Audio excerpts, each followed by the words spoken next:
Ladies and gentlemen, Sandy Gallagher and Bob Proctor.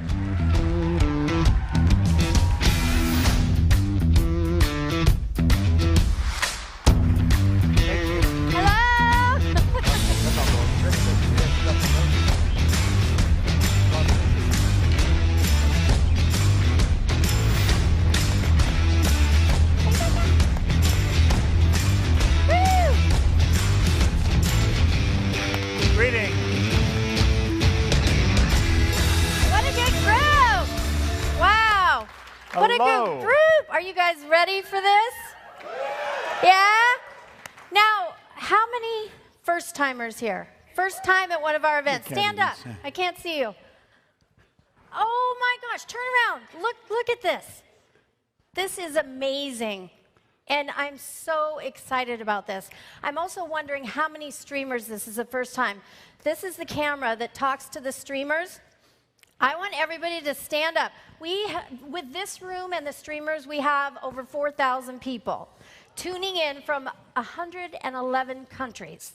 So let's stand up and say hello to the streamers. Welcome, streamers. Woo!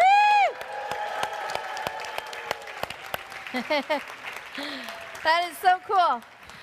You know, I always get super excited when I see people say this is the first time at one of our events, because it was in 2006 that I went to my first Bob Proctor event. And I bet you there's some people in here, you don't know what you're getting in for. It's like someone invited you, and here you are, and you're like, what's to come? Well, that was me. I didn't even know it was a Bob Proctor event. And, you know, it said in the video, and this is so true, it was just minutes before I felt like he chopped my head off and shook it all around and put it back on, and I'm sitting there going, what's up, what's down, what's right, what's left? And he got me to reevaluate my life in such a big way. And so I'm so excited. What I really want for you is to think of this not as a seminar, but as one of the most special experiences you're going to have in your life. And I want you to really invite the idea of this being a magical 3.5 days together, because it has the ability to completely transform your life. If you take this information and you apply it and you suspend disbelief at times and you just say to yourself, I'm going to play full out. I'm going to give this everything I got. And your whole life can totally be transformed in one seminar, one event. And it's extremely powerful. So just give that to yourself, that you're going to play full out. I'm particularly enthused about this seminar because, as Gina said, Bob has spent months. And the truth is he spent over 50 years creating this program. It's a brand new program, and it's extremely powerful. And we're so proud of it, and I just know you're going to love it. So just tighten your seatbelts and get ready for an amazing experience. You know, Bob? A lot of what we're going to be doing in here, Sandy has done, just according to the way we're going to teach it, over the past 10, 15 years. It's a program that covers material, and I've never been to another program where you're going to get the material that we've got all put together. As most of you know, I started to study this a long time ago. And I've been to many, many programs, and I've read an enormous number of books. I have a wonderful library. And you'll find real good information in one place, but then there's something missing. There's something really good in another place, and there's something missing there.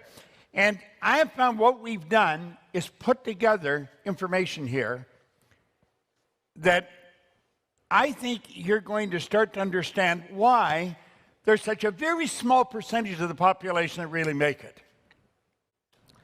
You know, over the past 50 years, entrepreneurial opportunities are all over the place. And we find a lot of people taking advantage of them, but then they don't get to where they want to go. Network marketing companies offer an individual the opportunity to become very, very wealthy, but not that many do. Some do, though. Anyone that starts in one of those companies should go from the bottom right to the top in a relatively short period of time if they really understood the rules. Now, some do it. I found years ago that a lot of very successful people were unconscious competence. They did not know why they were doing what they were doing. Therefore, they couldn't transfer it. They couldn't give it to somebody else. It was non-transferable. They had all this wonderful information, but they didn't know how to share it. Companies would be puzzled. They would have somebody that's an absolute star. I did a lot of work with the Prudential, with Metropolitan Life, with Great Eastern over in Asia.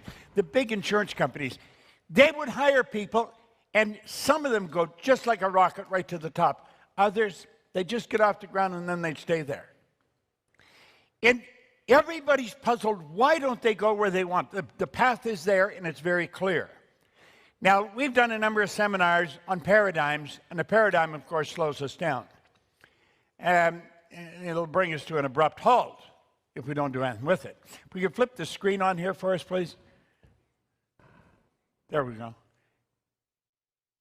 You're going to learn some ideas, or you're going to get involved in some ideas today and tomorrow, mostly tomorrow, that I think will open your mind, it'll open your eyes, and you'll start to see why people take off and really make things happen in a big way.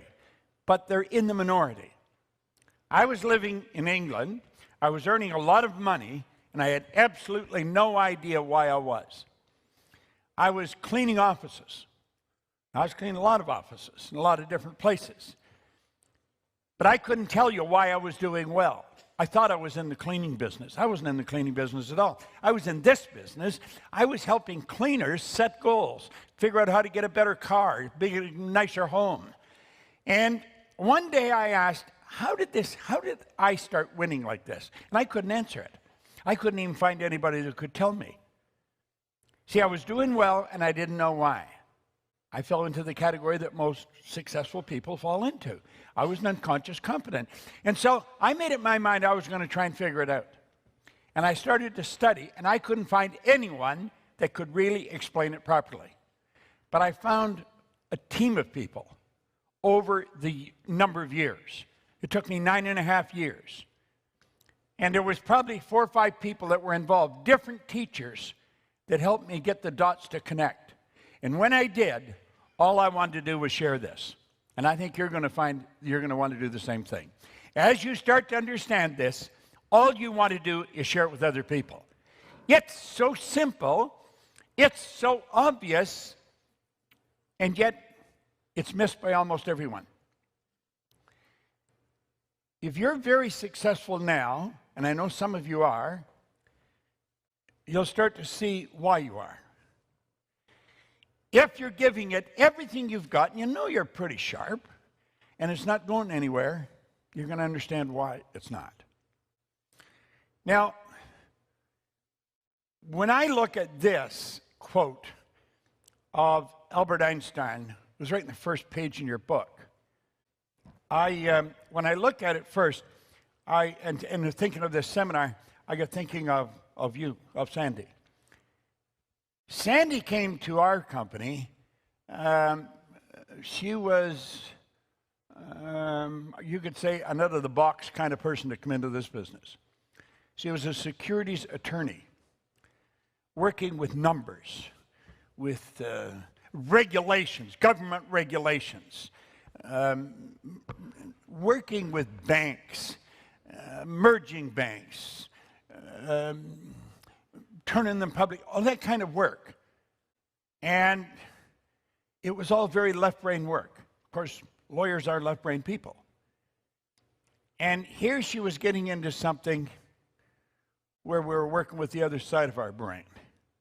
How did you find it at first? I have to laugh because I remember still in the seminar, and Bob quoted Albert Einstein. Look at what he said. When I examined myself and my methods of thought, I came to the conclusion that the gift of fantasy has meant more to me than my talent for absorbing positive knowledge.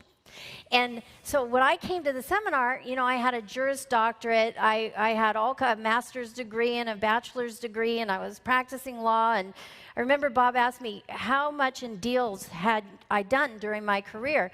And I said, well, I stopped counting at 100 billion. And he said, he looks at me and he said, you mean 100 million, right? And I said, no, my first deal was $893 million. I mean, I worked in big numbers. And you know, the last time I fantasized was maybe in kindergarten. And Bob was up on stage and he had this quote, you know, and talent of fantasy. And I thought, what? And then he started talking about how we have to tap into our imagination. We have to let our mind just fly. And don't worry about how it's going to happen. Just let your imagination fly. And I started to kind of entertain this idea. And then all of a sudden I flashed to my law colleagues and to my dad, who was a client. And I'm like, oh my God, what are they going to think about this concept? Now, you've been working at this for a while, quite a while. And she saw a house she wanted to buy. It was out of her budget. It was out of the box. And I said, I'll tell you what I want you to do. Get the agent to take you out to the house. And then when you get in the house, ask them if they'd leave you alone. Just say, just leave me in the house. Now I said, I want you to go and sit in every room. Then fantasize that you're living in this house. This is your room. Visualize yourself going to bed. Visualize yourself cooking. And she thought I was right out of my mind. I said, you go do it. Because I'm going to tell you something. Everything you require to own that house is already here. You're just not in harmony with it. However, if you do exactly what I'm telling you, you're going to find all kinds of crazy stuff will start happening. And of course, now you're in the house. Now, explain. No, the reason we're going through this, some of you are very left brain. Some of you are your paradigm's going to try and get you to stop doing some of the things we're suggesting. If you do them, you're going to find they'll work. But they're silly. They're not what you're used to doing. Now, when you start to do it, what happened? What went on in your mind? You must have thought you were crazy. I knew I was. Yeah. No, everything started to change, but I remember, and I want you to think about this. Bob says the house was out of my budget. Well, I never work with budgets. I don't even like budgets, but it was way beyond what I thought was reasonable. In my mind, I mean, it was like at least a 0 to beyond reason. But it was a beautiful home, and, you know, I never seriously entertained the idea of buying it once I figured out how much it cost, because I never even look at prices anymore. How many of you go to the store and you look at the price to see if you're going to like the shirt?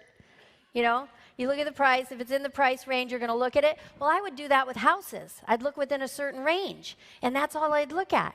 And then I started to just expand and not look at the price at all. And I Googled. I was going to visit Cynthia Kersey on Whidbey Island, and I Googled luxury waterfront homes, Whidbey Island. And this listing popped up at me, and I just fell in love with it. And so, you know, I tell Bob about it.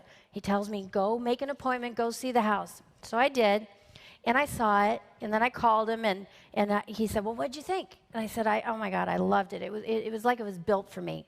And so he says, well, now you need to go back and look at it. And that's when he told me, go live in each of the rooms. And now I had been experimenting with the fantasy and the imagination, and I had had some really good successes, but this was like really stretching me.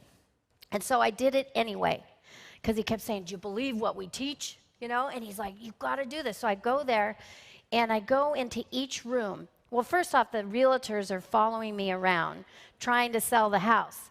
And so I'm like, okay, fine. And I still remember standing in the kitchen, and I turn and I look at them, and I said, would you mind just leaving me with the house? Just leave me to be with the house. And they're looking at me like, okay, lady. And so I went, and in each room, like I went in the bedroom, and I want you to think about this, how silly this would seem to do, but it's so powerful. I went in the bedroom, and I sat in the chair, and I looked out at the water. I imagined the fireplace going, and having a book in my hand and reading, and what that would feel like. And then I went and I looked in the bathroom, and I imagined taking a jacuzzi tub, looking out at the water.